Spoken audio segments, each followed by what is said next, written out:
দ্বিতীয় নাম্বার নফস, নফসে লাওয়াম্মা। নফসে লাওয়াম্মা এর কাজ হলো অনুশোচনা জ্ঞাপক নফস। অনুশোচনা করে, যখন আপনি কোনো খারাপ কাজ করে ফেলবেন তখন অনুশোচনা করবে, হায় রে এই কাজটা খারাপ হয়ে গেল, কাজটা যদি না করতাম তাহলে কতই না ভালো হতো, এই কাজটা করা আমার ঠিক হয় নাই। এই যে নফসে লাওয়াম্মা, কিন্তু এই নফসে লাওয়াম্মা সবার মাঝে নাই, সবার তো অনুশোচনা হয় না। যে ব্যক্তি সব সময় নেশা করে তার কি নেশা করার পর অনুশোচনা হয়? অনুশোচনা হয় না।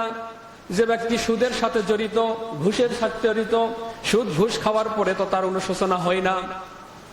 কিন্তু কিছু কিছু ব্যক্তি আছে তারা অন্যায় করে না, গুনাহ করে না, কিন্তু হঠাৎ গুনাহ হয়ে গেলে তাদের নফসটা অনুশোচনা করে, হায় রে এই কাজটা যদি না করতাম তাহলে কতই না ভালো হতো। সুবহানাল্লাহ। এই নফস, নফসে লাওয়াম্মা, যে সব সময় কি করে? অনুশোচনা করে, অনুশোচনা জ্ঞাপক নফস। তিন নাম্বার নফসে মুতমাইন্না। এই মুতমাইন্না নফস হলো প্রশান্ত আত্মা, প্রশস্ত আত্মা, ভালো নফস। এ কখনো খারাপ কাজ করে না, সব সময় ভালো কাজ করে, কখনো খারাপ কাজ করে না, সব সময় ভালো কাজ করে, নফসে মুতমাইন্না।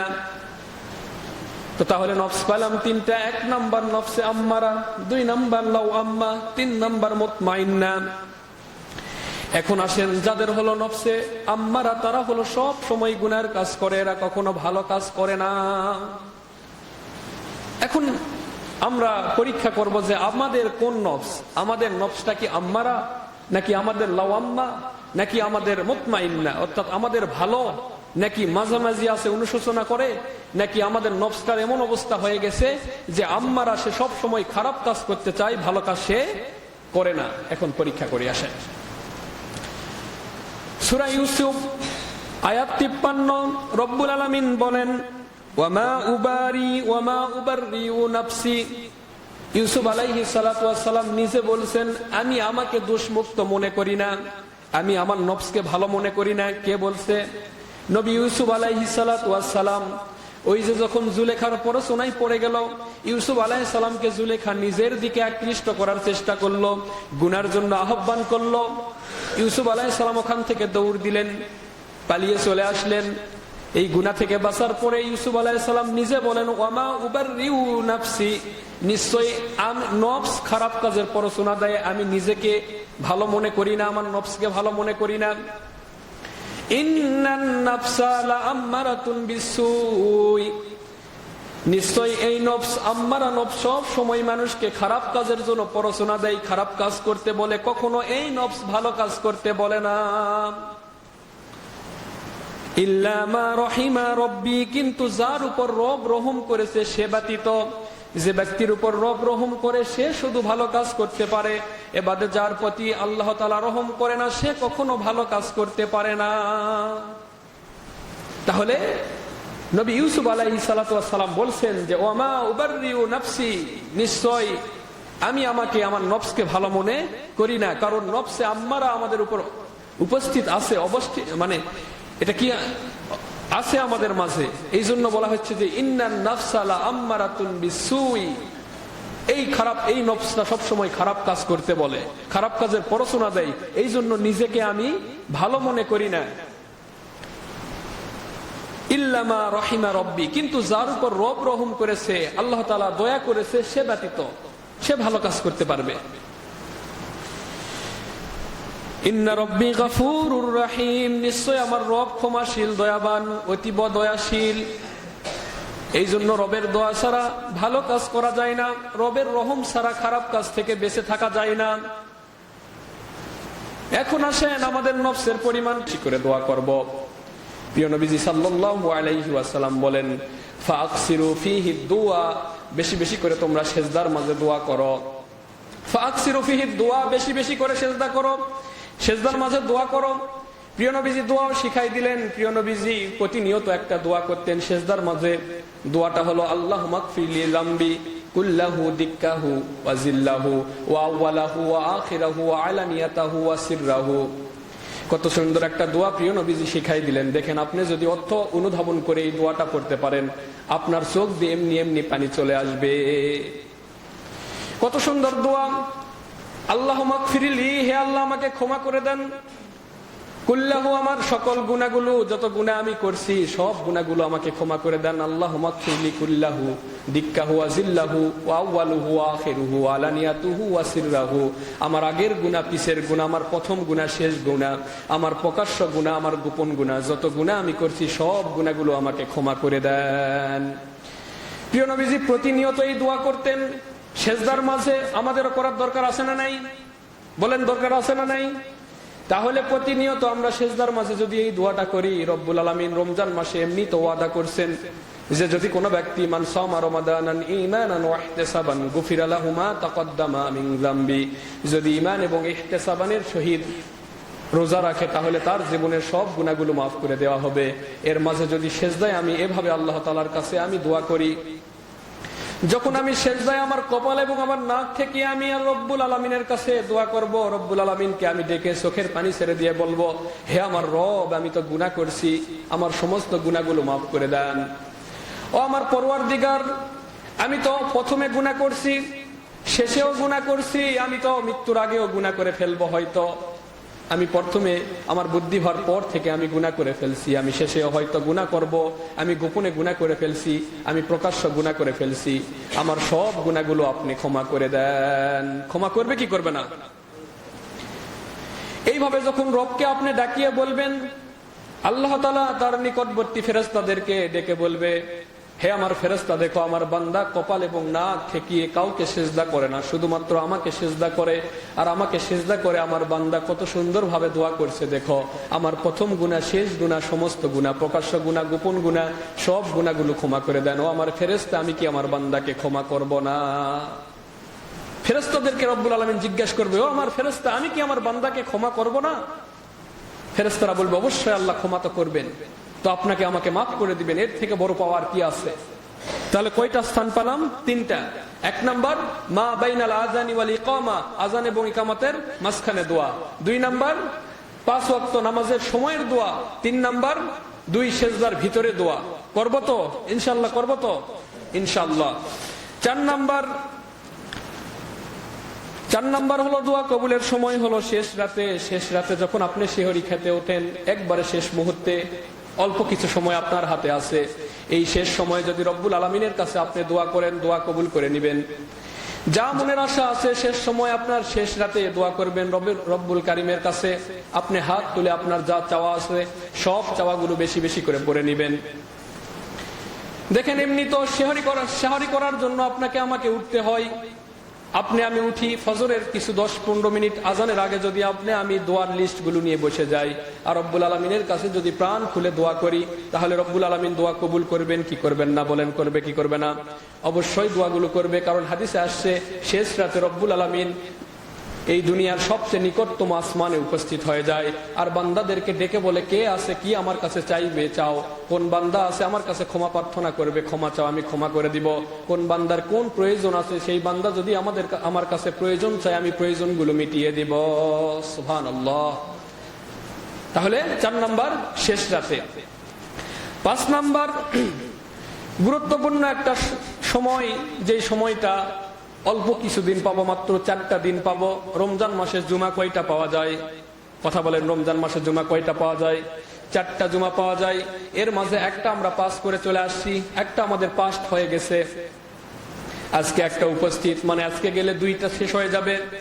জুমার সময় ইমাম সাহেব যখন মেম্বরে বসেন, এই মেম্বরে বসার পর থেকে নামাজের আগ মুহূর্তে পর্যন্ত যে ব্যক্তি যা কিছু দোয়া করে, রব্বুল আলামিন সঙ্গে সঙ্গে সেই দোয়াগুলো কবুল করে নেন। সুবহানাল্লাহ। তাহলে 5 নাম্বার, ইমাম সাহেব মেম্বরে বসার পর থেকে মোটামুটি আধা ঘন্টা 40 মিনিট সময় যদি আপনি মনে মনে দোয়াগুলো করেন, নামাজের আগ মুহূর্তে আপনার চাওয়াগুলো যদি পূর্ণ করেন, তাহলে আপনার দোয়াগুলো কবুল করবেন কে? কথা বলেন, কবুল করবেন কে? আল্লাহ। তাহলে এই সময় দোয়া করার দরকার আছে না নাই? দোয়া করব তো ইনশাআল্লাহ, দোয়া করব। 6 নাম্বার, জুমার দিনের আসরের ওয়াক্তের সময়। আসরের ওয়াক্ত যখন হয়ে যায়, আসরের ওয়াক্তের পর থেকে মাগরিবের আগ পর্যন্ত এই সময় দোয়া কবুল করা হয়। তাহলে এই সময় যদি আমরা দোয়া করি, তাহলে দোয়া কবুল হয়ে যাবে। এবং যেহেতু আমাদের রোজার মাস, ইফতার আছে না নাই? যখন বান্দা ইফতার সামনে নিয়ে, ইফতারি সামনে নিয়ে, ওই খাবারগুলো সামনে নিয়ে রবের হুকুম ছাড়া খাইতে পারে না, এই মুহূর্তে যদি ওসিলা দিয়ে দোয়া করে এইভাবে, এ আমার পরওয়ারদিগার মাবুদ, সামনে কত সুন্দর সুন্দর খাবার, কিন্তু আপনার হুকুম ছাড়া আমি তো খাইতে পারি না। আপনি যদি হুকুম দেন তবেই তো আমি খাইতে পারবো, আপনার হুকুম ছাড়া আমি খাইতে পারি না। এই তাকওয়াটুকু যদি আপনার কাছে পছন্দ হয়ে যায়, তাহলে আমার দোয়াটুকু কবুল করে নেন। এভাবে কেমন আমাদের নফসের অবস্থা কেমন? প্রিয় নবীজি সাল্লাল্লাহু আলাইহি ওয়াসাল্লাম বলেন, নবীজি বলেন, মানুষ যখন একটা খারাপ কাজ করে তখন তার অন্তরে একটা দাগ পড়ে যায়, কালো একটা দাগ পড়ে যায়। আবার যখন খারাপ কাজ করে আবার একটা কালো দাগ পড়ে যায়। কিন্তু মানুষ যখন কি করে, এই খারাপ কাজ থেকে তওবা করে, এই গুনাহ থেকে তওবা করে, সঙ্গে সঙ্গে ওই দাগটা মুছে যায়। আবার যখন বান্দা খারাপ কাজ করে আবার একটা কালো দাগ পড়ে যায়, কিন্তু আবার যখন তওবা করে আবার দাগটা মুছে যায়। কিন্তু যে ব্যক্তি তওবা করে না, খারাপের পর খারাপ করতেই থাকে, অন্যায় কাজ করতেই থাকে, তারপর অন্তরে এই কালো দাগ পড়তে পড়তে এমন একটা পর্যায়ে আসে যে ওই কালো দাগে তার অন্তরটা, তার নফসটা জং ধরে যায়। এই জং ধরার পরে তার নফসটা নফসে আম্মারা পরিণত হয়ে যায়, যে কখনো ভালো কাজ করতে পারে না। বুঝাতে মনে পারি নাই।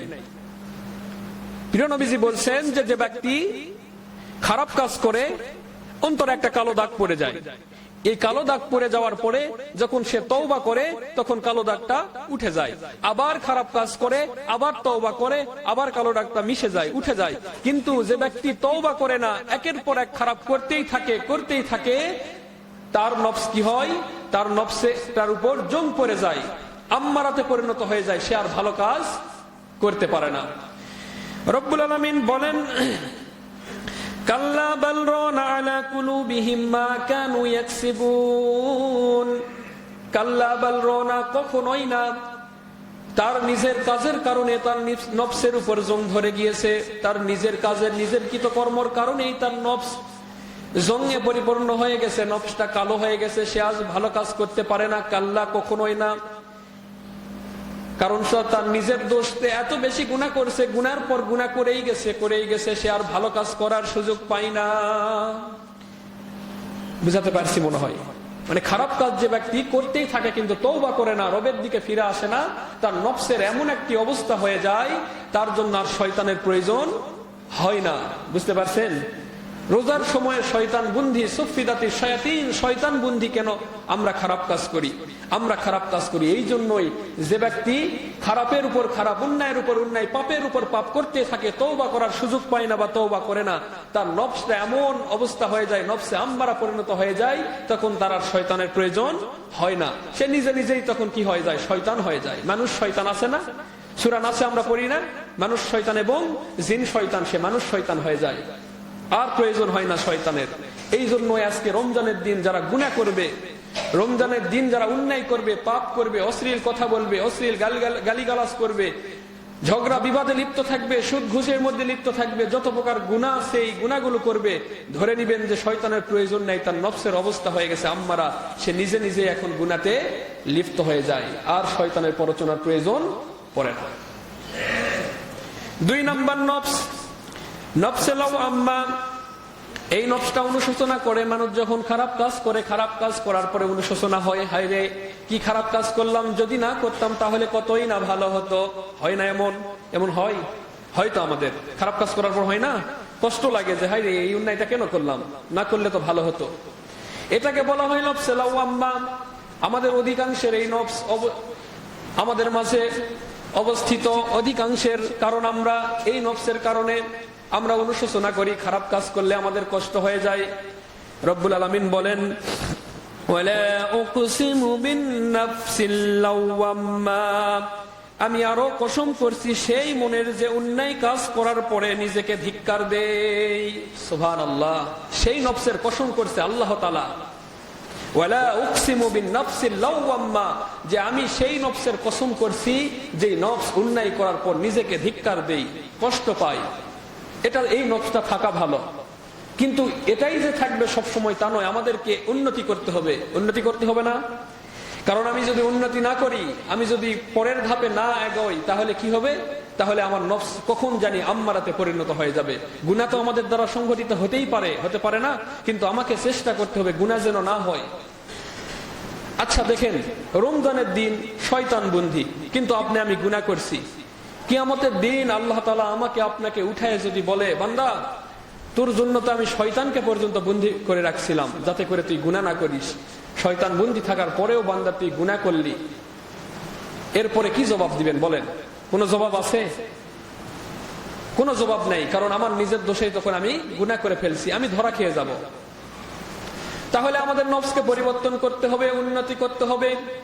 কেমন উন্নতি করতে হবে? 3 নাম্বার, নফসে মুতমাইন্না, মুতমাইন্নাতে নিয়ে যাইতে হবে।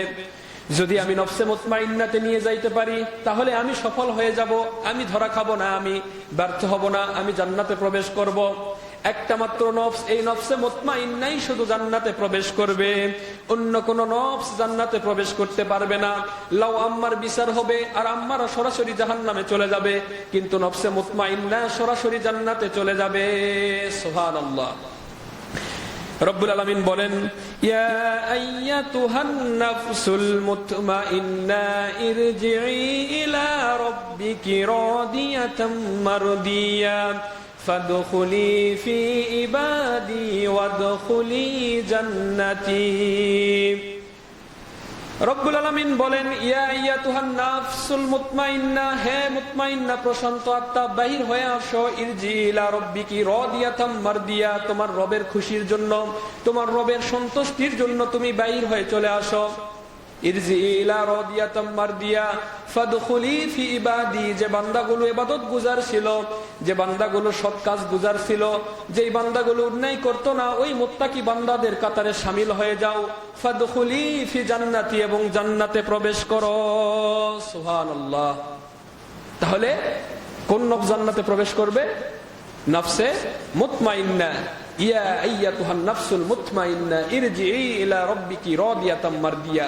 যখন আপনার জানটা প্রবেশ করা হবে, আপনাকে নিয়ে নেওয়া হবে, তখন যদি আপনি মুতমাইন্না অর্জন করতে পারেন, আপনি যদি খালেস দিল অর্জন করতে পারেন, তখন আপনাকে ডাক দেয়া হবে, হে মুতমাইন্না প্রশান্ত আত্মা, প্রশস্ত আত্মা, বাহির হয়ে আসো তোমার রবের খুশি চিত্তে।